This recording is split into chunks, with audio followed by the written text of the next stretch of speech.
Germain, what's your job here at CHEK-TV? I'm the general manager, I guess the CEO as well.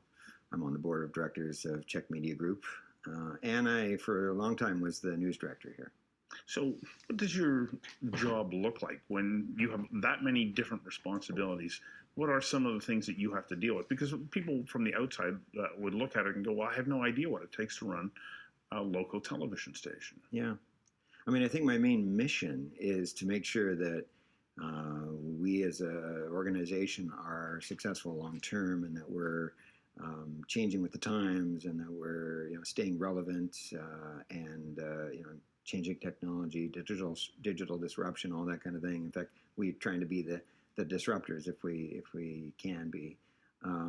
But day to day, it's making sure that that systems are running the way they're supposed to, that the revenue is looking the way it's supposed to, and making decisions about initiatives that we want to undertake, and working with people.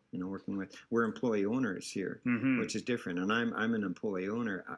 So I feel a lot more responsibility to make sure that that everybody in the station is aware of what's going on, and that there's it's not just a top-down kind of a decision-making process. In fact, it's bottom-up, or it's integrated. And so what does that decision-making process look like? Because it is different when you work within a corporate structure. Corporate guys come along and say, well, it's our money, it's our company, this is the way that we're going to do it. How does that change when you now have a whole bunch of shareholders who also happen to be employees? Well, it changes the dynamics for sure. But so you got to make sure that people are aware of, all the financials, the challenges that we're facing. But it also, in many ways, is helpful as a manager, as an executive, if you will, because you are getting buy-in from the other employees, and you're also getting ideas, and it's not every nobody has all the ideas, right? So it's in fact we are developing a strategic plan right now, a 3-year strategic plan, and right here in this studio we had over a couple of lunch hours all the staff come together and do a SWOT analysis: strengths, weaknesses, threats, opportunities, and just we all asked ourselves, what's the what are the strengths of the station, that kind of thing, and that was the beginning point of our new 3-year plan that we're developing. And now I'm going to be coming back to the staff with a draft and get more input, and then and we have this happens to be a unionized shop as well, so we have a joint union management committee that we meet regularly with.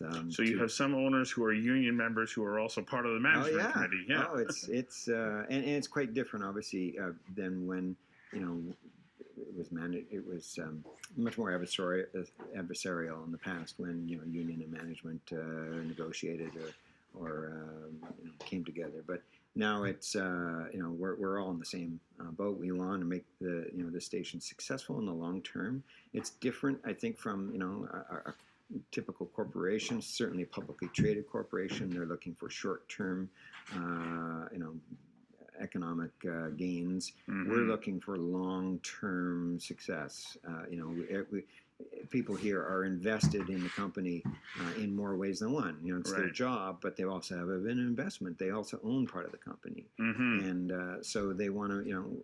We're going to ride out the ups and the downs, and we're going to try to make this thing successful in the long term, because it's. So does it change the dynamic on a day-to-day basis as well? Because sometimes you're working for a company and you go, why are we still using this piece of equipment that's 4 years old? How come we don't have the latest technology? But when you're one of the owners, investors, you sort of go, we're going to milk this thing for all it's worth before we invest in the next new technology. Yeah, I think it does. In fact, we'll hear about it. If we think people think we're wasting money for something, they're going to let us know about that, right? And they walk out of a room and they turn the light off. They take some personal interest in it. Well, and it must be a great place to come to work when that's the collective objective. It is. It is a great place to come to work. Yeah. So tell me about your career. How did you wind up in this position? Because somebody might be going, well, how do I become a general manager of a local television station? Because you didn't start off with a business background saying, yeah, I'm going to run a business. what was your path? My path was starting as a volunteer at cable. Yeah. Yeah. And I did everything. Where was that? Right here in Victoria, as a matter yeah. of fact. I mean, and there was a huge issue, and I was just learning camera and editing and that kind of stuff. And there was a huge issue at the time about they were going to tear down the mall and tear down the Eaton's department store in downtown, and they were going to redevelop it as a modern mall in downtown Victoria. And there was a huge controversy about it. And the cable company and the cable, me and a group of volunteers started to really get into this issue. And we had phone-in shows, and we were covering city council, and we were doing all kinds of things like that with live city council coverage, and then there was groups that formed that were opposed to this mall, and we covered those rallies, and we and then I thought, well, what's most interesting to me about this was the fact that they're going to tear down these stores, and there was 13 heritage buildings that actually sort of made up the department store over the years. It was all kind of combined. And I thought, that's, to me, the most interesting part of the story is these heritage buildings that are going to be lost. So I volunteered to do a documentary, and I went to the archives, got all the pictures of the stores, and talked to a heritage consultant, talked to an architect about some of the architectural aspects of these buildings that were going to be lost, and did this documentary. And they ended up playing it, as they do on cable, over and over and over again, and it got a lot of attention. And then the City Hall couldn't decide if they should approve this new modern mall or not. They hired a consultant just to help them make a decision, and the consultant ended up using some of my documentary in his response to City Hall, and his recommendation was that they actually preserve the facades of these heritage buildings and incorporate them into a mall. So approve the mall, but keep the heritage aspect of it. Which they built in, almost atrium did all in together. Sort of, yeah. And, I walk down to downtown today and I see that. And in a little way, I realize how you can have an impact. Yes. And I'm not saying that wouldn't happen regardless of whether I did that documentary, but I had at least something to do with it, and certainly had a lot to do with the hours of programming that we put in. With, like I say, all the phone-in shows and all the coverage from City Hall.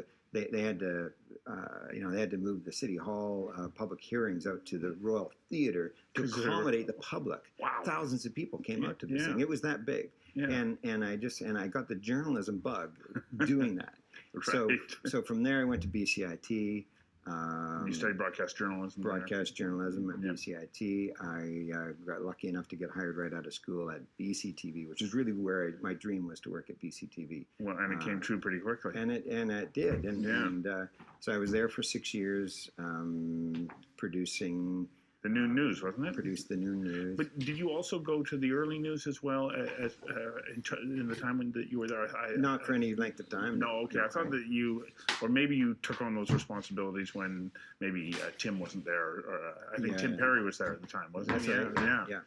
So my main job was producing the noon news. Yeah. And but then I did.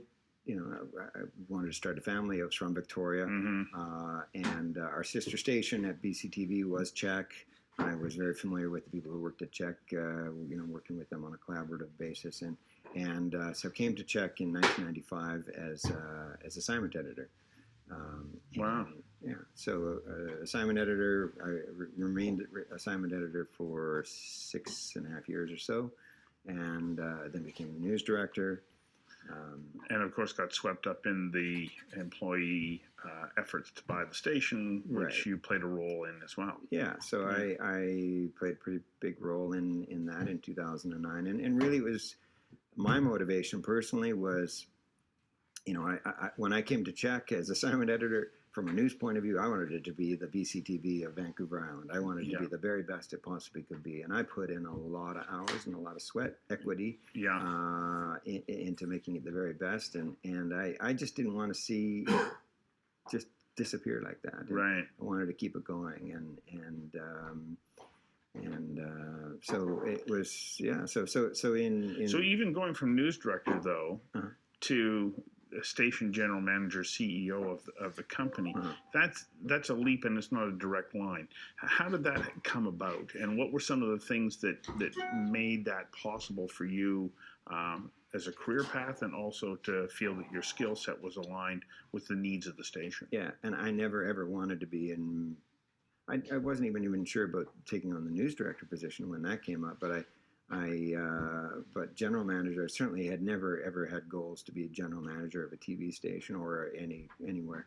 I was a journalist at heart, and but since becoming independent, being I've been on the board of CHEK, and been involved in the business aspect of it and making sure that there is no news about the business being successful. So I was working with the general manager and the other managers to make sure that the business entity was successful.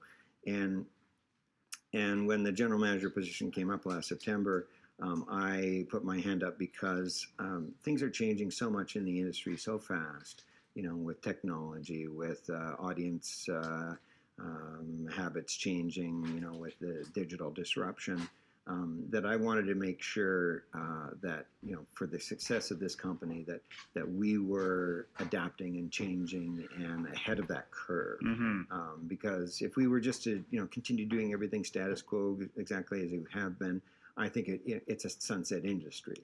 We need to be making sure that we are, maximizing on our mobile strategy, and for that matter, we want to develop an over-the-top strategy for people that don't have cable or don't have over-the-air receivers, or and we need to make sure that we are just maximizing on every opportunity that we have, even with the building that we now own. When we took over, we became renters. We bought the building in 2012, and and this is really a resource for the community, and we want to make sure that we are capitalizing on that as well.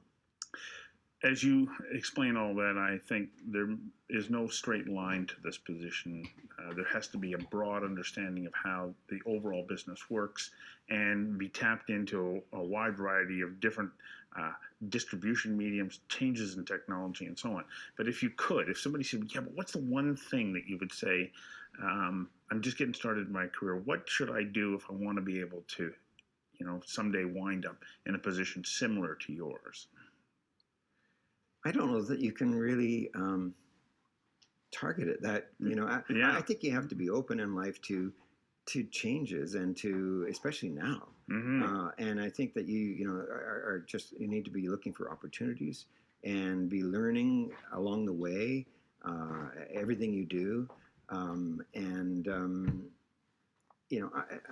I suppose you can be that hyper-focused. I never was.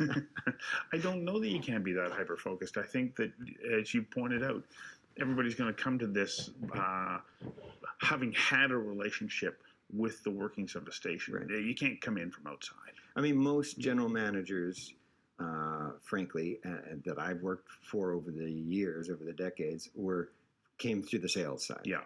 Okay, so so that's probably the way to go if you want to be a sales and want to be a general manager at a business. Start in sales. Yeah. That was certainly not my path. I wanted to stay as far away from possible as sales. But life threw you a couple of curveballs. It did, and now I'm I guess I'm in charge of the sales as well as programming, which over the years had really very little to do with. Yeah. Well, congratulations. Thanks for sharing that. Well, thank you.